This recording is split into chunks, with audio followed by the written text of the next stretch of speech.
오늘은 날마다 우리의 짐을 지시는 하나님, 날마다 우리의 짐을 지시는 하나님이라는 제목으로 말씀을 전하겠습니다. 한 번은 개그맨 이경규 씨가 인생의 짐을 함부로 내려놓지 말라라는 강연을 해서 화제가 된 적이 있습니다. 이분이 그 대학생들 앞에서 강연을 했는데 지리산을 등반할 때 배낭이 너무 무거웠대요. 그래서 그 배낭을 좀 벗어버리고 싶었지만 참고 끝까지 정상까지 올라갔다라는 거예요.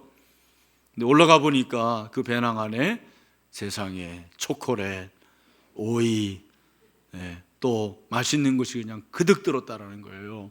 그러면서 우리 인생도 이와 같이 저마다 힘든 일을 감당해야 되고 그런 짐을 지고 갔는데 함부로 내려놓지 않고 끝까지 지고 가면 반드시 좋은 날이 올 것이다. 이제 아멘을 하시는 분들이 있으시던데, 사실 저는 아멘을 하긴 했지, 난 아멘 안 했어요. 사실 안 했는데, 왜냐하면 이 말이 일리는 있어요. 일리는 있는데 여러분, 인생의 짐이 무거울 때 끝까지 그렇게 지고 가면 어떻게 됩니까? 기진맥진해가지고 하산해야 됩니다. 다리가 삐기도 합니다.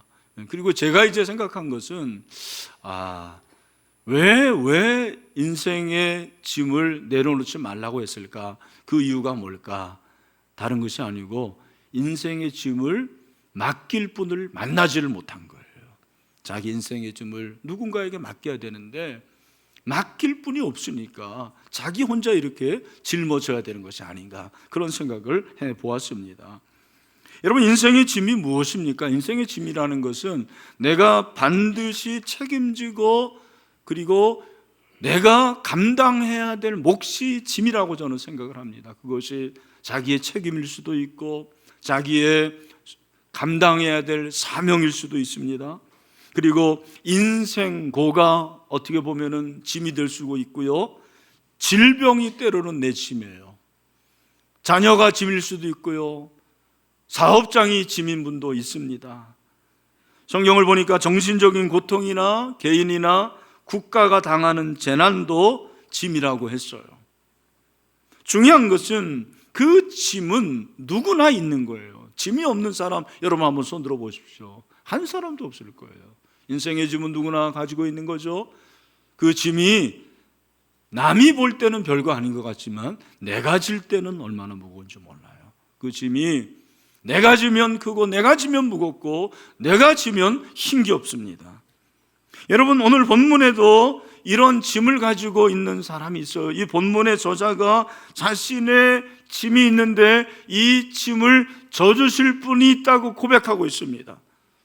저는 이 본문의 저자처럼 여러분 모두가 인생의 짐을 져주실 수 있는 분을 발견할 수 있게 되기를 주님의 이름으로 축원합니다. 여러분, 시편 68편은 저자가 누구라고 되어 있습니까? 다윗입니다. 표제를 보면 다윗이죠. 다윗이 지금 어떠한 위기에 있습니까? 다윗이 지금 어떤 인생의 짐을 지고 있습니까? 전쟁의 위기예요. 전쟁의 짐이에요. 그것은 그가 통수권자이기 때문에 감당해야 될 몫이죠. 그가 왕이기 때문에 전쟁을 수행해야 됩니다. 그것이 그에게 위기였습니다. 1절 2절을 보니까 하나님이 일어나시니 원수들은 흩어지며 주를 미워하는 자들은 주 앞에서 도망하리이다. 연기가 불려가듯이 그들을 몰아내소서. 불 앞에서 미리 녹음같이 악인이 하나님 앞에서 망하게 하소서. 여러분, 이것은 유대인들이 전쟁을 치르기 전에 드리는 기도였어요. 전쟁을 치르면서 그들이 하나님 앞에 기도하는 기도문이 바로 오늘 본문의 1절과 2절입니다. 민수기 10장 35절을 보니까 괴가 떠날 때에는 모세가 말하되 여호와여 일어나사 주의 대적들을 흩으시고 주를 미워하는 자가 주 앞에서 도망하게 하소서 하였고, 연기가 불러가듯이 그들을 몰아내소서. 불 앞에서 미리 녹음같이 악인이 하나님 앞에서 망하게 하소서. 무슨 말입니까? 전쟁을 치르는데 그 원수들이 아무리 용맹하고 대군이라 할지라도 하나님께서 개입하셔서 그들이 연기처럼 더덥게 하여 주시옵소서. 불 앞에서 미리 녹음과 같이 무력하도록 하나님이 일하여 주시옵소서. 그렇게 기도하는 거죠. 여러분, 하나님께서는 전쟁에 개입하시는 것처럼 우리 인생에도 개입하시는 살아계신 하나님이십니다. 그 하나님을 오늘 시편 기자는 계속해서 부르면서 하나님의 은혜를 구하죠. 5절을 보니까 그의 거룩한 저수에 계신 하나님은 고아의 아버지시며 과부의 재판장이시라. 여러분, 그 크신 하나님, 위대하신 하나님이 과부의 하나님이고 뿐만 아니라 고아의 아버지라는 거예요. 여러분, 하나님은 자애로우신 하나님이십니다. 그래서 하나님은 저와 여러분의 모든 범사 가운데 개입하시고 저와 여러분을 끝까지 사랑하시는 하나님임을 믿습니다. 6절에 보니까 하나님이 고독한 자들은 가족과 함께 살게 하시며 갇힌 자들은 이끌어내서 형통하게 하시니라. 오직 거역한 자들의 거처는 메마른 땅이로다. 아멘. 하나님이 고독한 자들과 함께 하시죠. 여러분 가운데 이런 분이 있습니까? 여러분, 하나님께서 여러분과 함께 하심을 믿으시길 바랍니다. 또한 갇힌 자들을 이끌어내서 형통하게 하신대요. 여러분 가운데 자유하지 못하고 뭔가 의해서 부자연 사람들 하나님께서 이끌어내셔서 여러분들을 형통하게 하실 줄로 믿습니다. 뿐만 아니라 오직 거역한 자들의 거처는 메마른 땅이로다. 하나님께서는 메마른 곳에서도 저와 여러분을 기름지게 하시는 그런 풍성한 하나님이십니다. 그래서 그 하나님을 노래하고 있죠. 7절부터 18절의 내용은 이스라엘 백성의 역사 가운데서 일하시는 하나님을 노래합니다. 광야에서 그리고 가나안을 정복하면서 시온을 하나님 앞에 또 올려드리면서 하나님 앞에 노래하는 거예요. 역사 속에서 일하시는 하나님, 그 하나님은 지금 현재도 이곳에 임하시고 역사하시고 일하시는 줄로 믿습니다. 그 모든 것들을 통하여서 그가 잠정적으로 고백하는 내용이 바로 19절 말씀이죠. 우리 19절 말씀을 다 같이 한번 읽어보겠습니다. 시작. 날마다 우리 짐을 지시는 주 곧 우리의 구원이신 하나님을 찬송할지로다. 아멘. 우리 다시 한번 우리 같이 한번 좀 암송하는 마음으로 시작. 날마다 우리 짐을 지시는 주 곧 우리의 구원이신 하나님을 찬송할지로다. 아멘. 여러분, 하나님은 우리의 짐을 지시는 하나님이십니다. 여기 짐이라는 것은 모든 고초와 재난, 다윗에게는 이것이 전쟁이 될 수가 있고요, 자기의 책임도 될 수가 있습니다. 하나님께서 우리의 짐을 져주시는데 우리의 짐이 어떤 게 있을까? 모든 사람이 다 짐이 있는데 그 짐을 저는 한 세 가지로 정리를 해봤습니다. 모든 사람이 지는 공통적인 짐이 뭐냐면 첫 번째가 죄의 짐이에요. 모든 사람에게 주어진 무거운 짐이 죄의 짐이죠. 저 여러분 모두가 죄의 짐이 있어요. 이사야서 43장 24절을 보니까 너는 나를 위하여 돈으로 향품을 사지 아니하며 희생의 기름으로 나를 흡족하게 하지 아니하고 내 죄짐으로 나를 수고롭게 하며 내 죄악으로 나를 괴롭게 하였느니라. 모든 인간이 죄의 짐을 가지고 있고요, 이 죄의 짐이 정말 무서운 짐입니다. 이 짐의 무게는 정말 무거워요. 이 죄의 짐은 얼마나 대단하냐면 모든 사람을 파멸로 이끌죠. 죽음으로 이끕니다. 죄의 싹은 사망입니다. 사망에 이르게 합니다. 죄로 인해서 죽는 거예요. 저와 여러분 뒤에 있는 죄의 짐으로 우리는 죽게 마련입니다. 그러나 우리의 죄의 짐을 위해서 오신 분이 있습니다. 바로 하나님의 아들 예수 그리스도이십니다. 요한복음 1장 29절에 보니까 이튿날 요한이 예수께서 자기에게 나오심을 보고 이르되 보라 세상 죄를 지고 가는 하나님의 어린 양이로다. 아멘. 여러분, 우리 예수님은 저 여러분의 죄의 짐을 지고 가셨습니다. 예수님 오신 이유가 그거예요. 우리의 짐을 그분이 지셨어요. 십자가에서 피를 흘리시고 물을 다 쏟으시고 죽으셨습니다. 근데 그 죽으심은 그냥 죽음이 아니고 저와 여러분의 죄를 짊어지시고 담당하신 하나님의 사랑의 절정인 줄로 믿습니다. 그래서 우리는 살게 되었습니다. 또한 책임의 짐이 있죠. 예수님 말씀하십니다. 마태복음 11장 28절에서 뭐라고 합니까? 우리 같이 한번 읽어봅시다. 시작. 수고하고 무거운 짐진 자들아 다 내게로 오라. 내가 너희를 쉬게 하리라. 여러분, 오늘 주 앞에 나온 모든 자들은 쉼이 있습니다. 쉼이 있어요. 휴식을 주십니다. 여기서 짐이라는 것은 우리가 생각하는 그런 짐도 되지만 문맥을 보면 서기관과 바리새인들에 의해 부과된 어떤 종교적인 의무, 그리고 규칙, 다시 말해서 책임을 말하는 거예요. 여러분, 우리 교회 안에도 이렇게 무거운 짐을 가지고 있는 분들이 있어요. 우리 장로님들이 그런 분들이고 우리 권사님들이 그런 분들이에요. 아마 우리 목자들이 그럴 거예요. 126개 목장에 160명의 목자들, 오늘 전원 출석 주일인데 한 주일 동안 그렇게 기도하고 신방했는데 그 영혼이 올까 말까? 안 오면 어떡하나? 그런 마음의 부담감이 있어요, 없어요? 있습니다. 그게 짐일 수가 있어요. 오늘 오후에 이제 풋살 대회를 하는데 우리 목장에 풋살을 뛸 사람이 없는 거예요. 그렇다고 내가 뛰기도 뭐하고. 그 얼마나 큰 부담이 됩니까? 여러분, 목사는 목사의 짐이 있어요. 목사의 짐은 목회죠. 목사의 짐 중에서, 목회의 짐 중에서 가장 큰 짐은 설교입니다. 그래서 설교가 없는 날은 하늘을 나를 듯이 그렇게 기쁘는 거예요. 그러나 여러분, 이 짐은 내가 지고 져야 될 짐이죠. 근데 여러분, 이 짐은 우리가 지어야 될 짐인데 이 짐이 언제 가벼운지 아십니까? 예수님께서 말씀하시기를 나는 마음이 온유하고 겸손하니 나의 멍에를 먹어 내게 배우라. 그리하면 너희 마음이 쉼을 얻으리라. 여러분, 우리가 예수님과 함께하면 그 짐이 가벼워지는 줄로 믿습니다. 우리 목자들 참 힘들어요. 어려워요. 여러분, 목자들의 그 짐을 알아야 돼요. 그 마음을 좀 알아주시길 바랍니다. 근데 우리 목자들에게 격려합니다. 주님이 함께 하시면 그 짐이 가볍게 될 줄로 믿습니다. 우리 모두에게 이런 책임의 짐이 있는 거예요. 세 번째는 인생 자체가 뭐다? 짐이다. 인생고 짐이죠. 태어나는 순간 인생의 짐을 다 집니다. 가정이 짐이고, 자녀가 짐이고, 직장이 짐이고, 건강이 짐일 수가 있습니다. 생업이 짐이고, 사업장이 짐일 수가 있습니다. 그 짐이 눌러요. 그 인생의 무게가 얼마나 무거운지 몰라요. 그래서 오늘 우리 박윤재 간사가 늘 제 설교 제목을 자막으로 이렇게 올리면서 사진을 올리는데 오늘 사진이 참 은혜가 되더라고요. 짐이 얼마나 무거우면 저 사람 죽을 것 같아요, 내 생각에는. 완전 콘크리트로, 벽돌로 완전히 억누르는 거. 제가 한번 생각해 보세요. 인생의 짐이 도대체 무게가 얼마나 될까?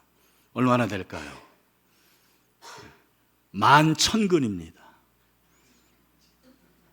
이유가 우리가 힘들고 어려우면 내 몸이 1,000근 만근이다. 1,000 플러스 만은 11,000. 한 근이 얼마예요? 몇 그램? 600g. 잘 아시네요. 소고기 한 근이 600g. 그럼 11,000근은 무게가 계산해 봤더니 6.6kg. 여러분 1톤 트럭 들 수 있어요? 못 들어요. 그 1톤 트럭 6대 내지 7대를 여러분들이 지고 있는 거예요. 여러분들이 참 불쌍해요. 그러나 여러분, 그 인생의 짐을 해결할 수 있는 방법이 있는 줄로 믿습니다. 시편 66편 11절 보니까 우리를 끌어 그물에 걸리게 하시며 어려운 짐을 우리 허리에 메어 두셨으며, 그 6.6톤의 어려운 짐을 허리에 메고 다니는 게 우리 인생이에요. 얼마나 어렵겠습니까?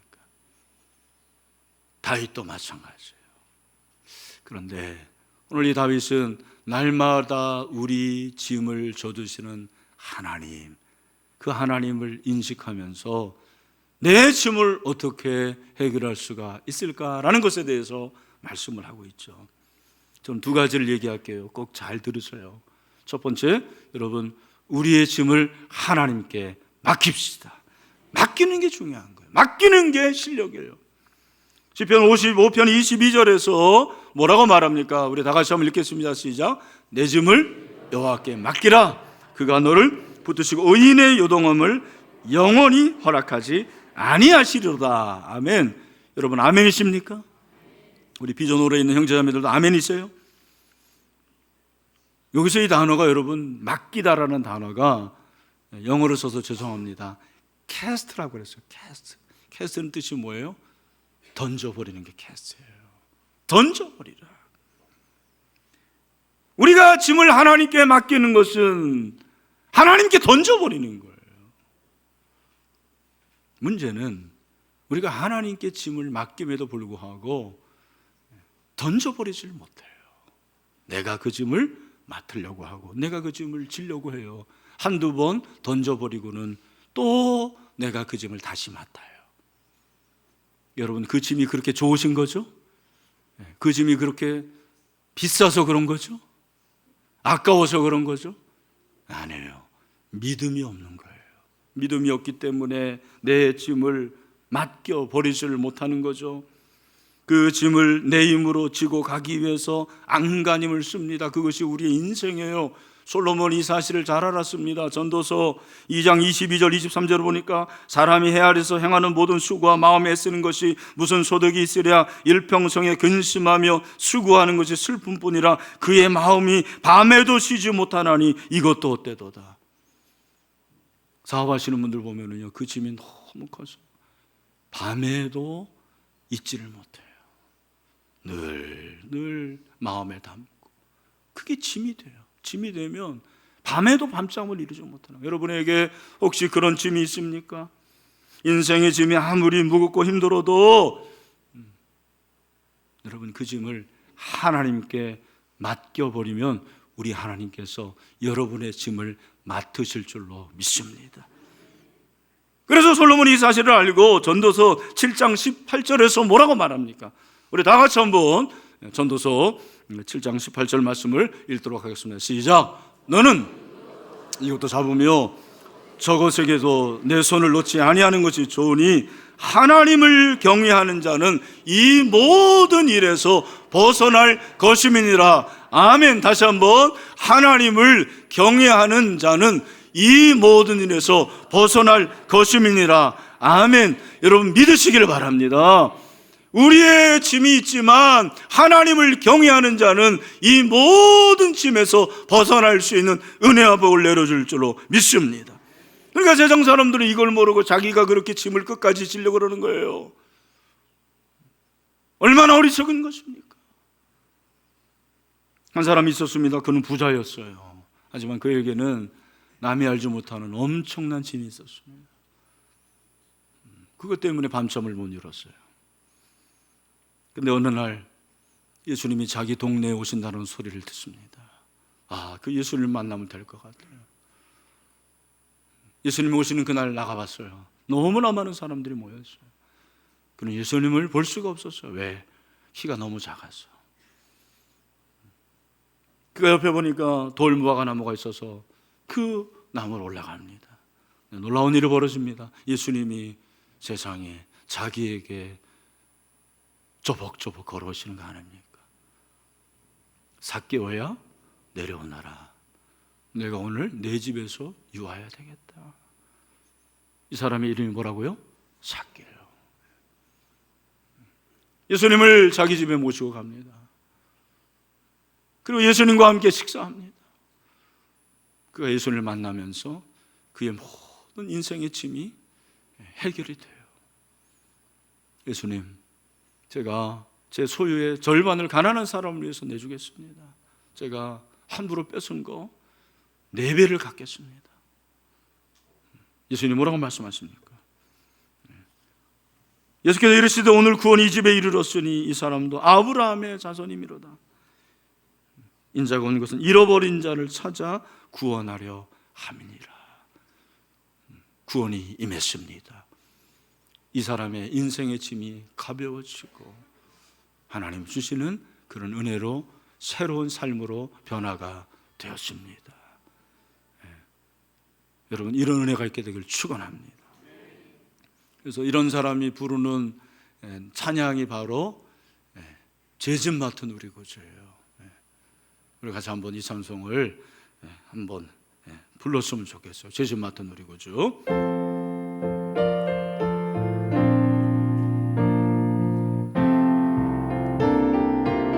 죄짐 맡은 우리 구주, 죄짐 맡은 우리 구주, 어찌 좋은 친구인지, 걱정 근심 무거운지 우리 주께 맡기세.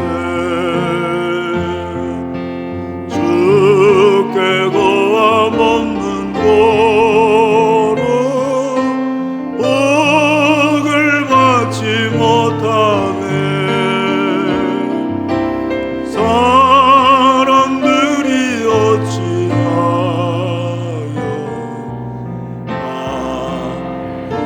자, 우리 눈을 감고 좀, 여러분 눈을 감으면서 시험 걱정 제가 가사를 불러드릴게요.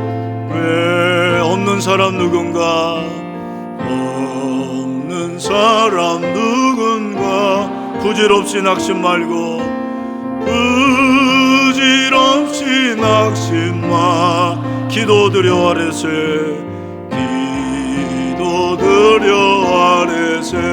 이런 진실하신 친구, 이런 진실하신 친구 찾아볼 수 있을까?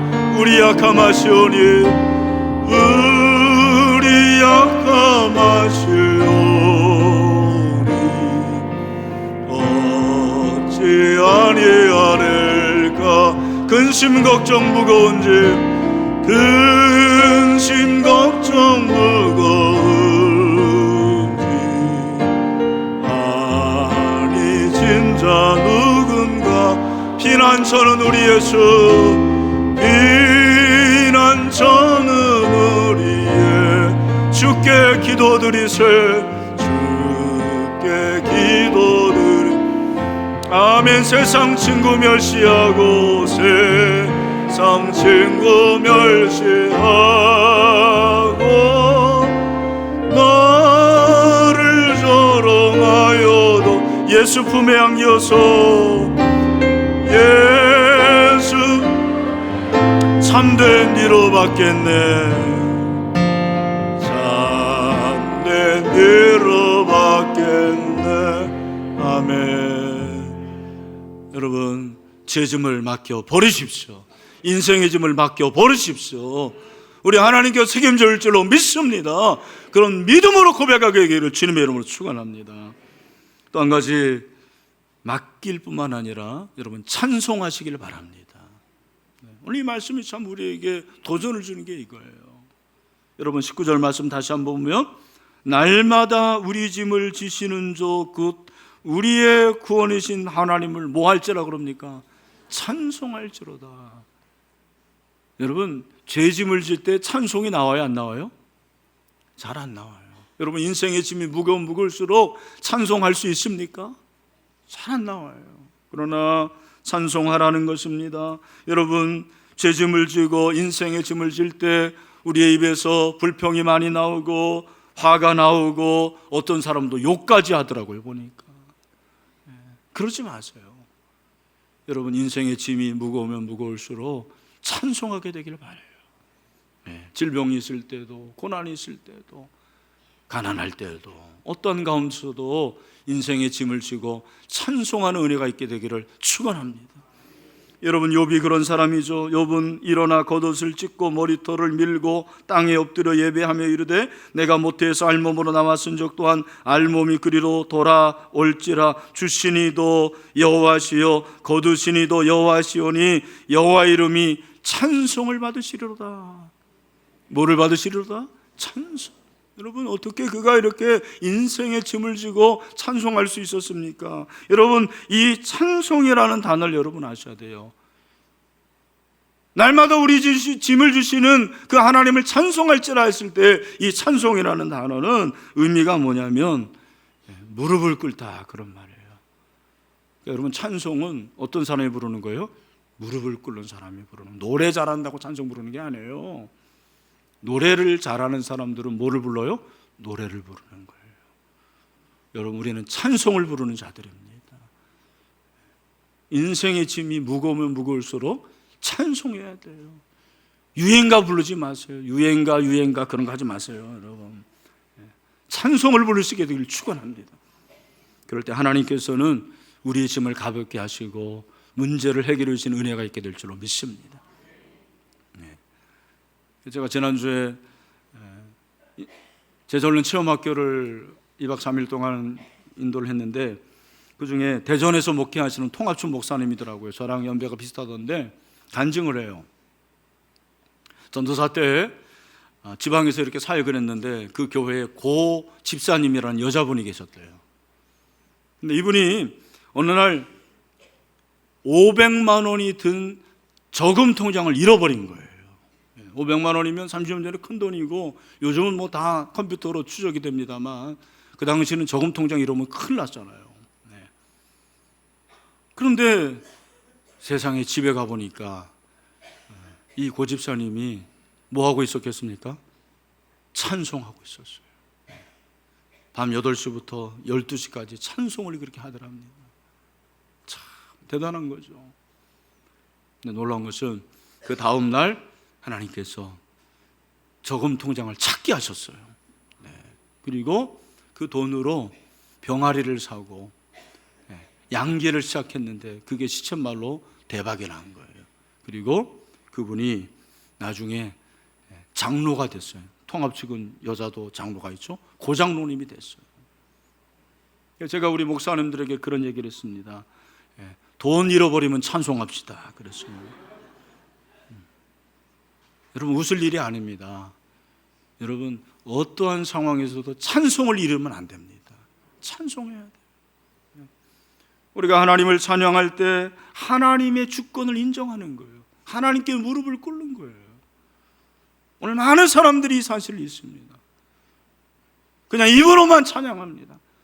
입으로만 노래합니다. 그런 거 필요 없습니다. 하나님 앞에 무릎을 꿇고 내 인생의 짐을 다 그분께 맡기면 여러분, 하나님의 주권으로 말미암아 놀라운 변화가 일어나게 될 줄로 믿습니다. 그런 은혜가 있게 되길 축원합니다. 근데 여러분, 여기 보니까 하나님 우리 짐을 지시는데 언제 져주신다고 그랬습니까? 날마다. 언제 져주신다고요? 날마다 짐을 져주신다고 그랬어요. 왜 날마다입니까? 이 날마다라는 것은 히브리어로 밤에서 아침까지예요. 우리는 아침에서 밤까지라고 했지만 유대인들은 항상 밤부터 시작이 돼요. 안식일도 주일, 토요일이죠. 토요일 날 밤부터 주일 아침까지입니다. 여러분, 여기서 날마다라는 것은 매일매일이라는 뜻도 되지만 뭐예요? 이건 순간순간이라는 거예요. 순간순간. 항상이라는 말이죠. 여러분, 하나님께서는 저와 여러분의 짐을 져주시는데 순간순간 그리고 항상 여러분의 짐을 져주시는 하나님이라는 것을 말하는 거예요. 여러분, 이것이 왜 중요합니까? 이것이 왜 중요한 거예요? 여러분, 하나님께서 날마다 순간순간 우리의 삶의 현장에서 저와 여러분의 짐을 져주시기 때문에 우리는 그 짐에 눌림을 당하는 자들이 아니고 그 짐을 이기는 승리하는 사람이 되는 줄로 믿습니다. 이게 중요한 거예요. 그래서 21절에 보니까 그의 원수들의 머리고 죄를 짓고 다니는 자의 정수리는 하나님이 쳐서 깨뜨리신다. 하나님께서 그 원수의 정수리, 그 두뇌를 깨뜨리신 거죠. 이것이 승리입니다. 22절 주께서 말씀하시기를 내가 그들을 바산에서 돌아오게 하며 바다 깊은 곳에서 도로 나오게 한다 그랬습니다. 그 바산, 그 높은 산에서 하나님께서 승리하게 하시고 저 깊은 그곳에서도 승리하게 하신다고 말씀을 하십니다. 그걸 노래하고 있어요. 23절 내가 그들을 심히 치고 그들의 피에 내 발을 잠그게 하며 내 집의 계혀로 내 원수들에게서 제 분깃을 얻게 하리라. 전쟁에서 완전 피가 가득해서 원수들이 그 피바다가 되는데 심지어는 그들이 무덤이 없는 거예요. 분깃이 없다고 그랬어요. 그 정도로 철저하게 승리를 약속을 하시는 거죠. 24절부터 26절은 그 승리한 사람들의 개선이에요. 그들의 행진입니다. 승리를 한 사람들의 노래입니다. 하나님이여 그들이 주께서 행차하심을 보았으니 곧 나의 하나님 나의 왕이 성소로 행차하시는 것이라. 소고치는 처녀들 중에서 노래 부르는 자들은 앞서고 악기를 연주하는 자는 뒤따르나이다. 승리해서 개선문에 들어가는 거예요. 승리의 노래를 부릅니다. 26절 우리 다 같이 한번, 우리 비전으로 있는 형제 자매들도 우리 26절 한번 같이 읽어보자. 시작. 이스라엘 군에서 나온 너희여 대중에 하나님 곧 주를 뭐할지어다 송축할지어다. 할렐루야. 여러분, 우리는 승리하게 될 줄로 믿습니다. 많은 사람들이, 많은 성도들이 이 사실을 잊어요. 제가 요즘에 이제 생각하는 것은 무엇이냐면, 우리 한국교회 안에 이 패배에 대한 그런 분위기가 아주 가득해요. 사실이 그런 경우가 많고, 한 주일 동안 살면서 그렇게 승리하다 돌아온 사람들이 별로 많지 않아요. 제가 이렇게 CCM 이렇게 들어보면은요, 가사들이 너무 인간적이에요. 너무 나이브해요. 나는 연약합니다. 나는 뭐 아무것도 못합니다. 물론 맞죠. 그러나 그걸 계속 노래라고 부르면 어떡합니까? 여러분, 만약에 여러분이 군인인데 군인이 노래를 불러야 되잖아요. 군인이 부르는 노래를 뭐라고 그래요? 군가라고 그래요. 자매들도 되게 잘하네요. 근데 만약에 어떤 군인이 이런 노래를 부르는 거예요. 맨날 군가를 부르는데, 나는 용기가 없어요. 총도 못 쏴요. 유격을 받으면 다리가 후들거려요. 이런 나도 언젠가는 용감한 군인이 될 수 있겠죠. 전쟁에 가면 살아남을 수 있겠죠. 여러분, 맨날 그런 노래를 부른다고 하십시오. 여러분, 그게 군인입니까? 내가 총 못 쏘고, 내가 좀 부족하고, 내가 용기가 없어라도 어떤 노래 불러야 돼요? 멋있는 사나이, 멋진 사나이, 싸움에는 천하무적, 사랑은 뜨겁게. 우리 형제들 아시죠? 오늘 불러보진 않겠습니다. 여러분, 승리 노래를 부르시길 바랍니다. 우리는 승리 노래를 불러야 돼요. 왜? 날마다 하나님께서 우리 짐을 져주시기 때문입니다. 나 짐을 져주시고 내가 평안하고 내가 잘되고 내가 행복하고, 그것이 목적이 아니고 우리 짐을 져주셔서 저와 여러분으로 하여금 승리하게 하시는 하나님의 노래를 부르게 되기를 주님의 이름으로 축원합니다. 그 노래를 불러야 돼요. 여러분, 323년에 로마의 콘스탄틴 대제가 기독교를 공인했을 때 어떤 일이 일어났는지 아십니까? 지하 카타콤에 숨어있던 성도들이 다 뛰어나와서 승리의 노래를 불렀다고 그랬어요. 그 노래를 부르는 거예요. 우리도 이 노래를 부르게 되기를 축원합니다. 저는 유년학교 시절에 예배가 그렇게 기다려졌고 수요 기도에도 빼본 적이 없어요. 근데 저희 수요 기도 주일학교 전도사님이 이렇게 설교도 했지만 교사 한 분이 시골에서 올라왔는데 이분이 그렇게 스토리텔링을 잘하는 거예요. 철로 역정을 그때 들었어요. 맨날 기다려졌어요. 수사반정보다 더 기다려졌습니다. 근데 여러분 아시는 대로 철로 역정이 지금 영화로 나왔거든요. 한번 꼭 보시길 바랍니다. 우리가 기독교 문화에도 공헌을 해줘야 돼요. 여러분, 그 철로 역정의 이야기를 아시겠지만 주인공이 크리스천인데 저는 기독도라고 그렇게 배웠어요. 그가 장망성, 장차 망할 성을 떠나서 천국으로 가는 거예요. 근데 그에게 뒤에 뭐가 항상 붙었어요? 짐. 그 짐을 그가 얼마나 힘들게 생각했는지 모릅니다. 그래서 이 짐만 벗으면 뭐든지 하겠다 그랬어요. 근데 여러분, 그 짐이 언제 벗겨진지 아십니까? 왕의 대로를 걷는데, 그 왕의 대로가 하나님의 대로잖아요. 하나님과 동행하는 가운데서 자기도 모르게 그 짐이 벗겨지는 거예요. 그러면서 하나님께서 뭐라고 말씀하시는 거예요? 너 하나님의 자녀답게 이 길을 가라 그럽니다. 그는 결국 천국에 이르게 되는 거죠. 중요한 것은 여러분, 여기서 중요한 게 뭐냐면 죄의 짐, 인생의 짐이 벗겨지니까 그가 뭐를 입어요? 그 다음에는 전신갑주를 입어요. 전신갑주를 입고 그 다음에 영적 전쟁을 치르는 거예요. 그래서 승리하게 되는 거죠. 저는 저와 여러분이 우리의 짐을 다 져주시는 그 주님의 은혜로 말미암아 이제는 내가 잘 산다, 평안하다, 내가 행복하다, 그걸로 끝나는 것이 아니고 우리가 전신갑주를 입고 영적 전쟁에서 승리할 수 있는 그런 하나님의 군사들이 되기를 주님의 이름으로 축원합니다. 여러분 군사들입니다. 나는 군사예요, 군사. 여러분 승리하는 군사인 줄로 믿습니다. 그분의 자녀답게 살아야 돼요. 우리 옆에 있는 분들, 당신은 하나님의 군사입니다 한번 해보세요. 여러분 승리하게 생겼습니까? 그렇게 안 생겨도 승리할 줄로 믿습니다. 할렐루야. 말씀했습니다. 여러분 오늘 우리는 다 인생의 짐이 있는 거예요. 근데 우리 하나님이 날마다 우리의 짐을 져 주십니다. 그 하나님께 우리의 짐을 맡깁시다.